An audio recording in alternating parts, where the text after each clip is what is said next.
Саламатсыздар әріптестер. Слайдтың презентациям көрсетіліп тұр ма, дауысым шығып тұр ма? Иә, шығып тұр.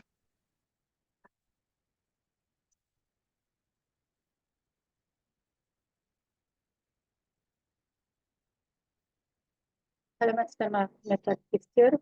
Қош келдіңіздер, қош көрдім. Мен Сатыбалдина Перизат Әлімханқызы, Қарағанды облысы, Балқаш қаласы, Сәкен Сейфуллин атындағы нөмір 7 мектеп гимназиясының қазақ мен әдебиет пәні мұғалімі. Сіздерге ұсынғалы отырған авторлық бағдарламамның тақырыбы мәтін түрлерін талдау арқылы функционалдық сауаттылыққа арттыру. Қазіргі уақытта өздеріңіз де білесіздер, ұстаздар арасында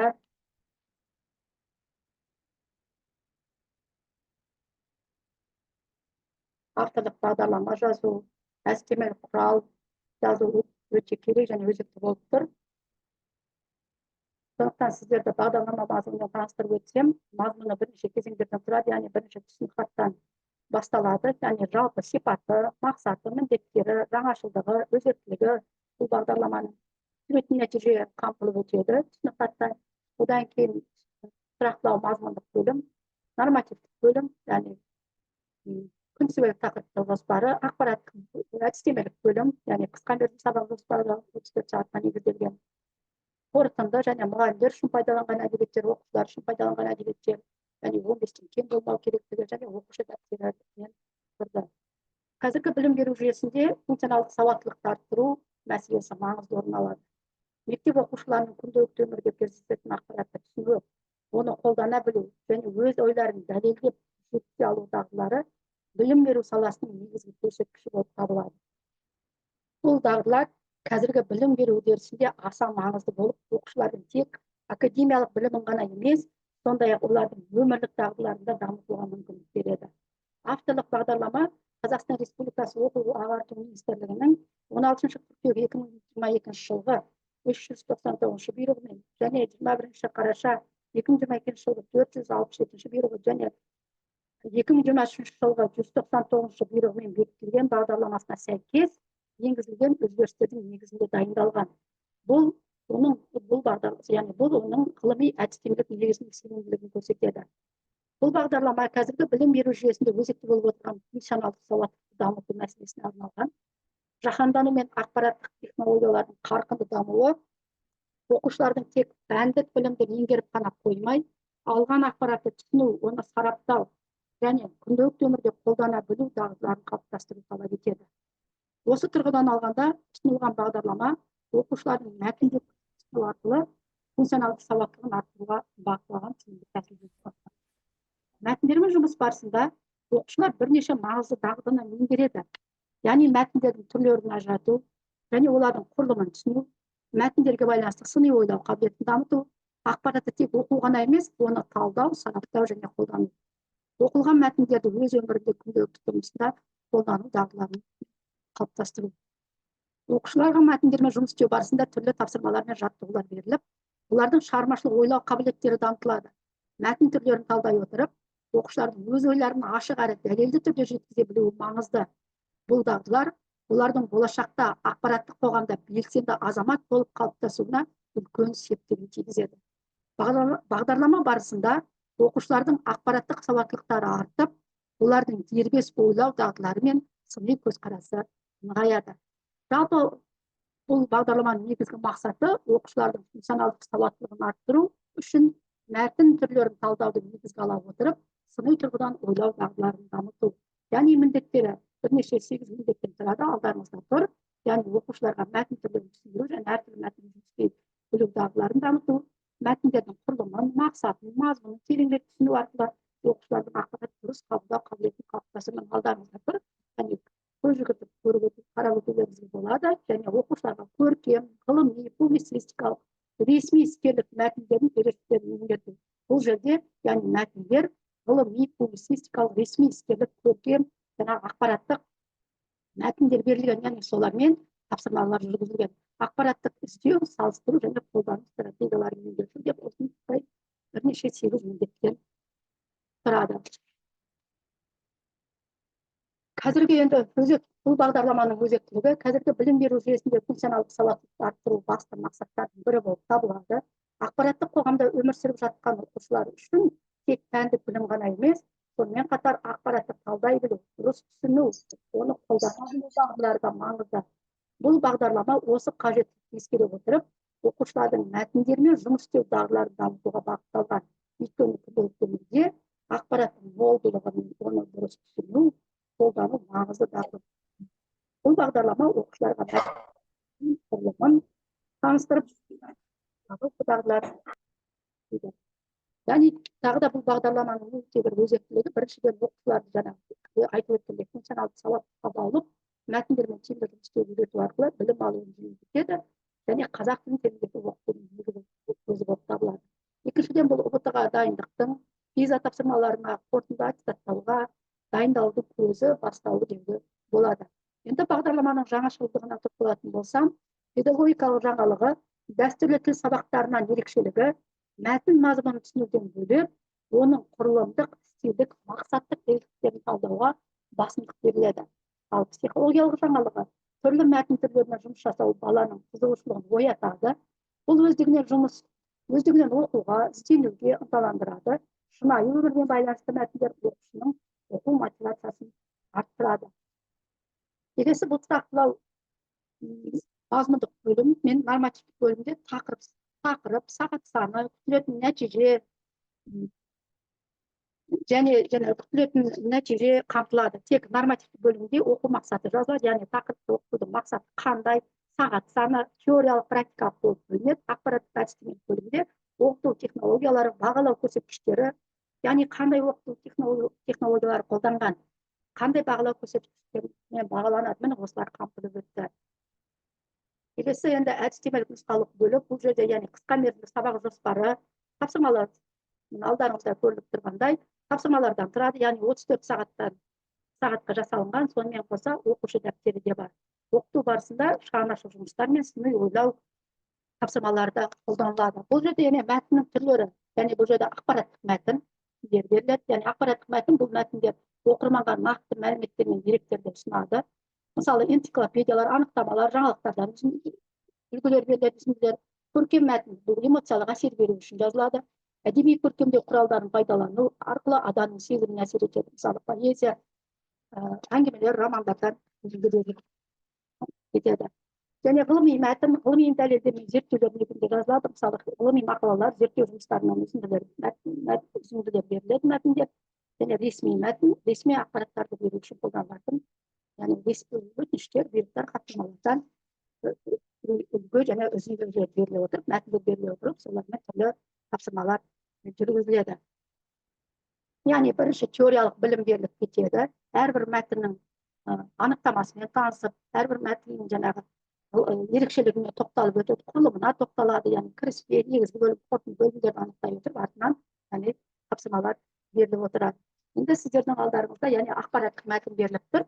Этикалық жұмыс, яғни әлеуметтік желілердің әсері деген тақырыпта, қазіргі өзекті тақырып. Яғни әлеуметтік желілер қазіргі заманның ажырамас бөлігіне айналды.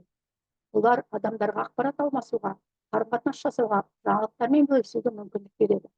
Бірақ әлеуметтік желілердің жағымсыз жақтары да бар. Бұл уақытты интернет өткізу денсаулыққа зиян келтіруі мүмкін. Сонымен қатар жалған ақпараттың таралу қаупі де жоғары. Сондықтан әлеуметтік желілерді тиімді пайдалану маңызды деген осындай мәтін беріліп тұр. Яғни бұл жерде тапсырма. Мәтіннен жағымды және жағымсыз жақтарды бөліп жазыңыз. Әлеуметтік желілердің пайдалы екенін дәлелдейтін 2 дерек келтіріңіз. Мәтіннің қорытындысын кеңейтіп, өз ұсынысыңызды жазыңыз. Әлеуметтік желілерді дұрыс пайдалану тақырыбында шағын нұсқаулық жасаңыз дейді. 5-ші тапсырма, әлеуметтік желіге қатысты тағы да бір ақпараттық мәтін құрастырыңыз дейді. Енді сіздер егер жұмыс жасап көрсеңіздер, енді 1-2 болса да, өз ойларыңызды ауызша да айтып кетуге болады. Міне осындай, бұл енді ақпараттық мәтін беріліп тұрған.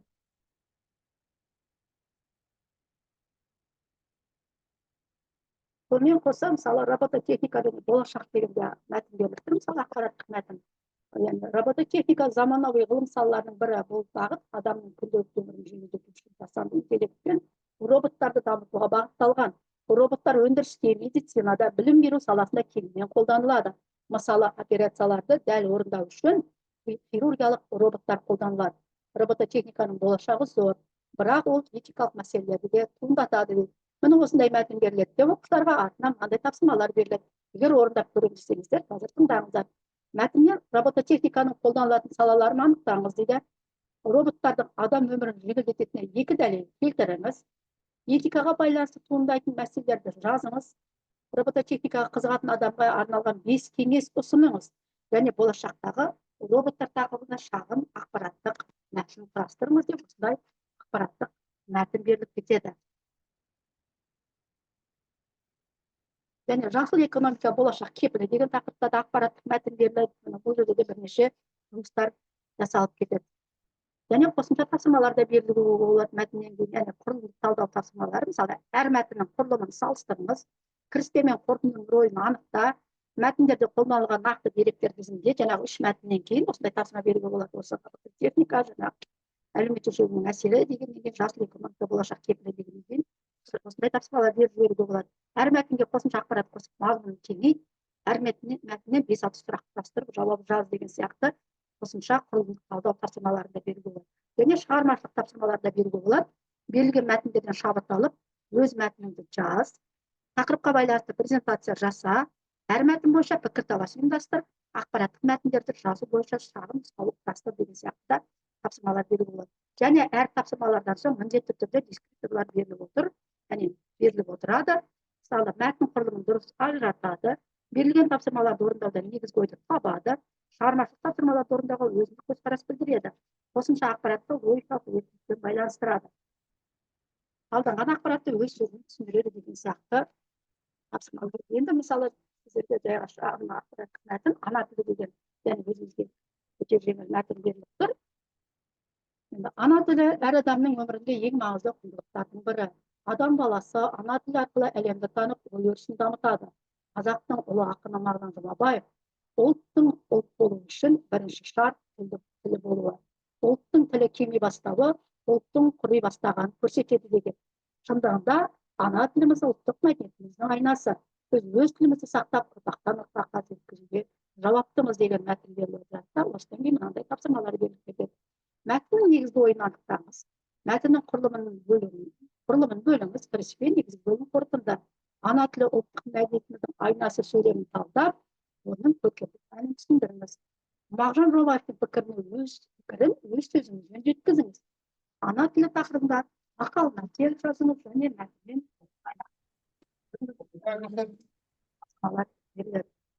сонымен қоса, мысалы, бейбітшілік құндылығы дегенде тақырыпты оқып кетейік. Бұл жерде мысалы соғыс адамзат тарихында ең қайғылы оқиғалардың бірі. Соғыс жүріп жатқан кезде елдің мәдениеті, экономикасы, адамдардың өмірі мен армандары қиратылып ойылады.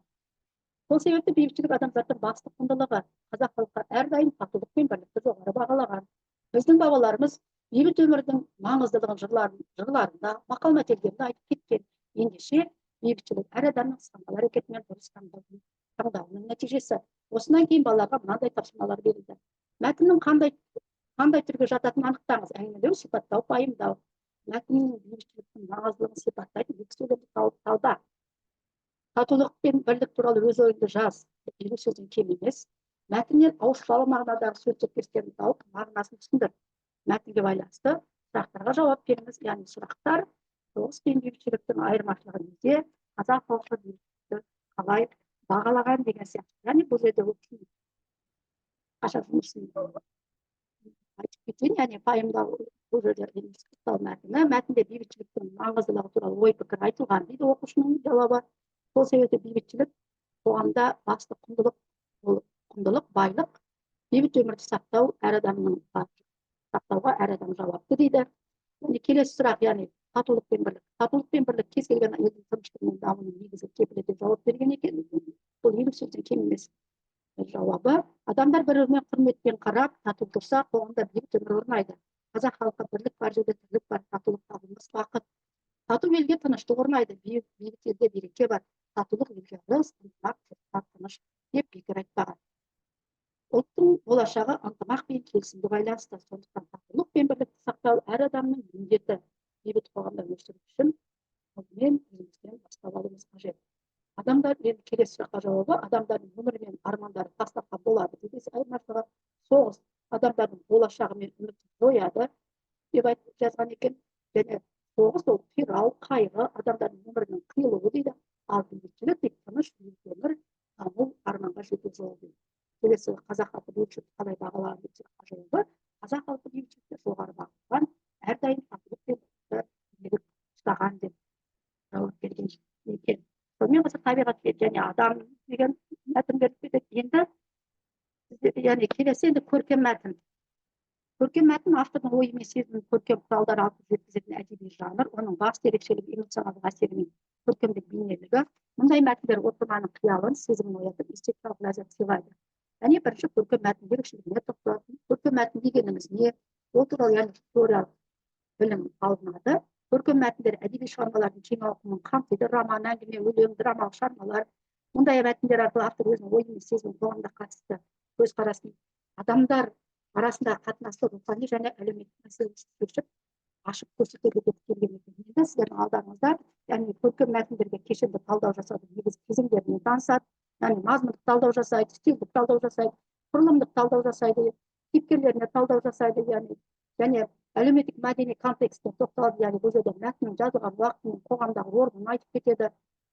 Және жаңағы көркемдік тіліне талдайды.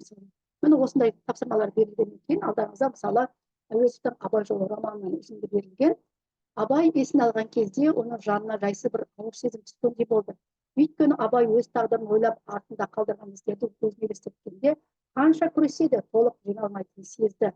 Өмірдің бұл кезеңінде өзінің арман мұраттарына жетуі мүмкін емес сияқты көрінді. Бірақ ол әлі де болса өз халқын бірдеңе жасай алады деп үміттенді. Яғни бұл осындай мәтін берілді. Енді тапсырма. Мазмұндық талдау. Мәтінде қандай негізгі тақырып көтерілген, Абайдың ішкі жан дүниесін қалай сипаттауға болады? Кейіпкердің психологиясы. Абайдың ішкі күйін, сезімдерін сипаттап беріңіз.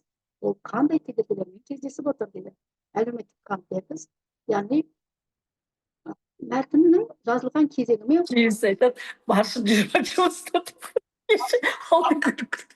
мектеп дауыстарыңызды бассаңыздар, автордың қандай ой айтқысы келгенін түсіндіріңіз деген сияқты тапсырмалар беріліп кетеді. Егер сіздер өз ойларыңызды жеткізіп бөлісеміз десеңіздер, сіздермен практикалық жұмыс істейміз.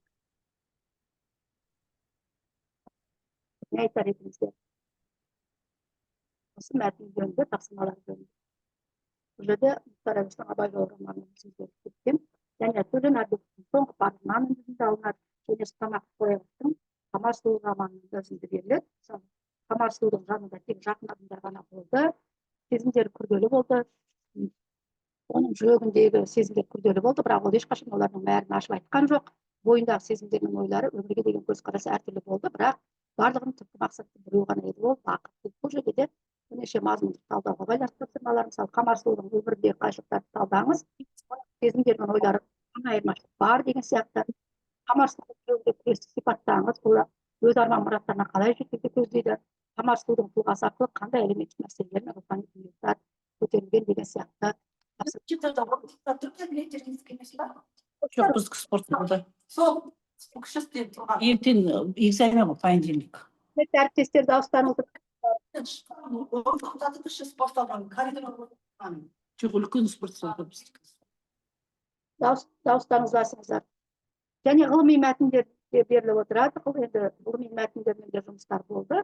Және ғылыми мәтіннің құрылымымен тоқталып өтеді, оның ерекшелігіне тоқталып, стиліне тоқталып, толық теориялық тапсырмалар алғаннан кейін бірнеше ғылыми мәтіндермен де жұмыстар болды. Яғни мысалы мынандай ғылыми мәтін беріліп тұр. Қазіргі уақытта экология мәселесі әлемде маңызды орын алуда. Жер бетіндегі экологиялық өзгерістердің әсері адамзаттың өмір сүруіне қауіп төндіреді. Бұл өзгерістердің көбісі өнеркәсіптің дамуына, ормандардың жойылуына, табиғи ресурстардың сарқылуына байланысты. Экологтар табиғатты қорғау және оның ресурстарын тиімді пайдалану бойынша зерттеулер жүргізіп, әртүрлі экологиялық бағдарламаларды іске асыруда. Қазіргі уақытта экология саласында ғылыми зерттеулердің басты мақсаты қоршаған ортаның тепе-теңдігін сақтай отырып, адам мен табиғаттың үйлесімді дамуын ықпал етеді. Міне осындай мәтіндер, бірнеше ғылыми мәтіндер беріліп отырады да, мысалы бірнеше тапсырмалар беріліп кетеді. Мәтіннің негізгі бөлімінде қандай мәселелер қарастырылған, мәтінде экология мәселесіне қатысты қандай зерттеулер мен бағдарламалар туралы айтылған, мәтіндегі ғылыми тілдің ерекшеліктерін анықтап сипатта, мәтіннің қорытынды бөлігін өз сөзімен жазып көр. мәтін құрылымы мен мазмұнын салыстырып айырмашылығын көрсет деген сияқты тапсырмалар беріледі және сабақты қорытындылауға арналған бірнеше сұрақтар қойылып тест жұмыстары жүріп отырды. Яғни ресми мәтіндер де берілді. Яғни ресми мәтіндердің жалпы теориялық білім алғаннан кейін, яғни теориялық білім алғаннан кейін практикалық тапсырма болды. Мысалы, мынандай практикалық тапсырма бар. Құрметті әріптестер, біз бүгінгі жиналысымызда ағымдағы мәселелерді талқылаймыз. Жиналысқа барлық бөлім басшыларының қатысуы міндетті. Әр бөлім үшін жеке есеп дайындалу қажет. Жиналыс барысында тексеру жұмыстарын талқылап, атқарылған жұмыстардың нәтижелерін қарастырамыз. Есептеріңізді уақытында ұсынуларыңызды сұраймын. Кездесуде ұсыныстар мен ескертулерге назар аударылып, келесі кезеңнің жоспарлары анықталады деген мәтін беріліп, бұл ресми мәтін. Енді тапсырма. Мәтіннің негізгі мақсаттарын анықтаңыз. Мәтіннің құрылымын түсіндіріңіз. Оның құрылымы қандай бөліктерден тұрады? Мәтіндегі ресми тілдік ерекшеліктерді сипатта. Құжаттың мазмұнын талдай отырып, оны жазуда қандай ресми стиль қолданылғанын анықта. Бұл мәтінді қысқаша өз сөзімен жазып бер деген сияқты, яғни осындай тапсырмалар берді. Енді мысалы оқушының жабағына тоқталып өтсем, яғни бұл ресми мәтінде мәтіннің негізгі мақсаты дейді, жиналыста талқыланатын мәселелер, жасалған жұмыстар және алдағы жоспарлар туралы қысқаша есеп беру дейді. Мәтіннің құрылымы 3 бөліктен тұрады дейді. Кіріспе, жиналыстың өткендігі және оның мақсаты туралы ақпарат. Негізгі бөлім жиналысқа кімдердің қатысқаны және не айтылғанына, қандай ұсыныстар мен жоспарлар жасалғаны туралы баяндалды және қорытынды ұсыныстар мен алдағы жоспарды. Мәтін стилі ресми стиль. Стиль дейді, мәтінде нақты арнайы қызметтік ресми стильде тән сөздер қолданылған, мысалы есеп, жоспар деген сияқты дейді. Қысқаша мазмұнды 5-ші тапсырмаға жауабы, жиналыста түрлі бөлімдердің есептері тыңдалып, келесі жылға жоспар ұсынылды. Яғни әріптестер пікір білдіріп, ұсыныстар назарға алынды. Алдағы жұмыстар белгіленді деген сияқты жауап берген екен. Тағы да осындай көптеген ресми мәтіндер берді. Енді нәтижесіне тоқталатын болсам, бағдарлама барысында оқушылардың ақпараттық сауаттылықтары артып, олардың дербес ойлау дағдылары мен сыни көзқарасы нығайды. Оқушылар бір мезгілде жазылым, оқылым, тыңдалым және айтылым дағдыларын дамыталды. Бұл 4 дағдыда адамға қажетті дағдылар: адам оқиды, адам жазады, адам тыңдайды, адам айтады. Яғни осы 4 дағды қатар жүріп отырды. Әрбір тапсырма осы дағдыларды қатар дамытуға көмектесіп, оқушылардың тілдік қабілеттерін жан-жақты жетілдіруге мүмкіндік туды. Оқушылардың білімін теориялық тұрғыда ғана емес, практикалық тұрғыда да тереңдете алды. Оқушыларды функционалды сауаттылыққа баулып, оларды мәтіндермен тиімді жұмыс істеуге үйрету арқылы білім алу үдерісін жеңілдетеді және тереңдетті. Ақпараттық қоғамда өмір сүруге дайындық тек теориялық біліммен ғана емес, сонымен қатар практикалық дағдылармен де қамтамасыз ету қажет. Мәтін түрлерін талдай отырып, оқушылар тек мәтіндерге қатысты білімдерін ғана емес, сонымен қатар өмірде де қолдануға болатын маңызды дағдыларды меңгерді. Осының нәтижесінде білім алушылар қалалық, облыстық түрлі олимпиадаларда, шығармашылық байқауларға қатысып, жүлделі жетістіктерге жетуде. Яғни осы 10-шы сыныптың оқушым қалалық кезеңде, 9-шы сыныптың оқушылары қалалық кезеңде 2-ші орын алды пәндік олимпиадаларда. Мысалы, Ақберен жылда өтетін жарқын болашақ олимпиадаларда, Ақберен шығармашылық байқауында жылда облыстық кезеңде оқушыларымыз жылда облыстық кезеңнен орын алып отыр. Биылғы оқу жылында да сонымен қоса Ілияс Жансүгіров оқуларының бір емес екі бағыты бойынша, жаңағы жаз қалам жорғалап жас ақындар бағыты бойынша да, және Ілияс эпик ақын бағыты бойынша да қалалық облыстық кезеңде 2-ші орын алып алды. Сонымен қоса жаңағы республикалық балалар оқуына қалалық облыстық кезеңдерден 1-ші орын алып, республикалық кезеңде ақпарат министрінің Аида Балаеваның алғыс хатымен марапатталды осы сыныптың оқушысы. Және биылғы оқу жылының өзінде 2 оқушымыз 10-шы сыныптың облыстық бәйіш қыз оқуынан 3-ші жүлделі орын алды. 2 оқушы қатар.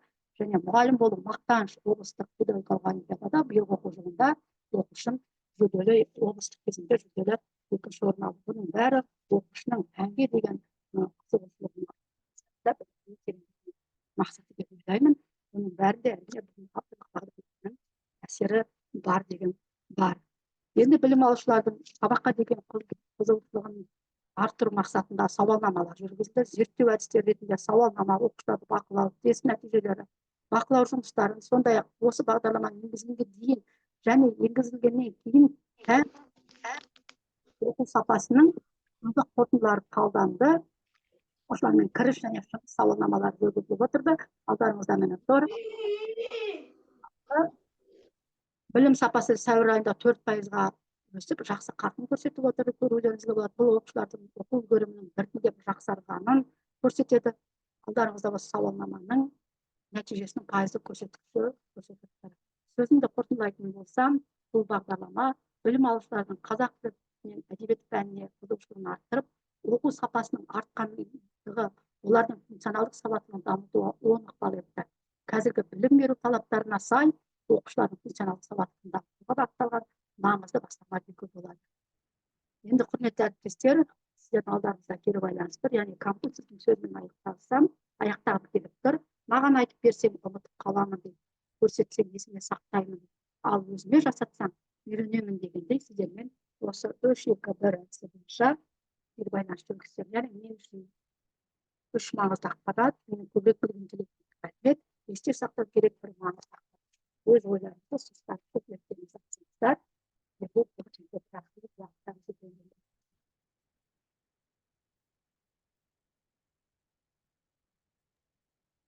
Сәлеметсіздер ме, құрметті әріптестер.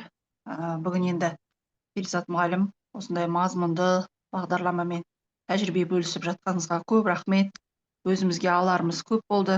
Міне өзіме керек мәліметтерді түртіп жазып отырдым. Енді бұл жерде мен үшін маңызды болған 3 ақпарат, жаңағы мәтіндердің өмірмен байланыстырылығы. Жаңағы көбінесе мәтіндердің барлығы жаңағы әлеуметтік желі бойынша болды, Міне одан кейін жаңағы оқушылардың функционалдық сауаттылығын дамытатындығы, одан кейін жаңағы осы бағдарламаңыз бойынша оқушылардың көрсеткен нәтижесі керемет екен. Міне сізге одан әріде шығармашылық табыс тілеймін. Енді білгім келетін 2 мәлімет менде жоқ, барлығы түсінікті болды. Есте сақтау керек бір мәлімет бұл жерде жаңағы бағдарламаның құрылымы барлығы сақталған, білім сапасын көрсеттіңіз, практикалық жұмыстар жасадыңыз. Міне осының барлығы мазмұнды болды. Сізге көп рахмет. Рахмет, әріптес. Тағы айтарларыңыз болса, құрметті әріптестер.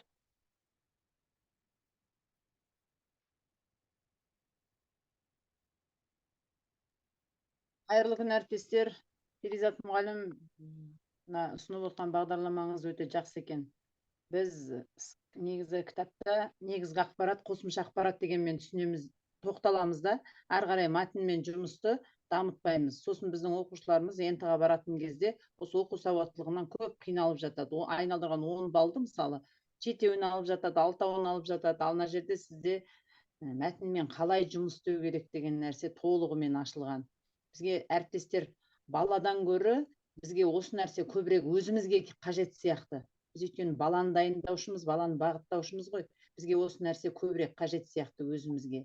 Сондықтан аларымыз көп болды. Рахмет, еңбегіңіз жана берсін.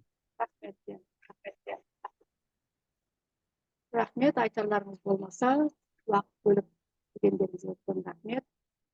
Сәттілік, жақсы демалыс болсын. Сау болыңыздар.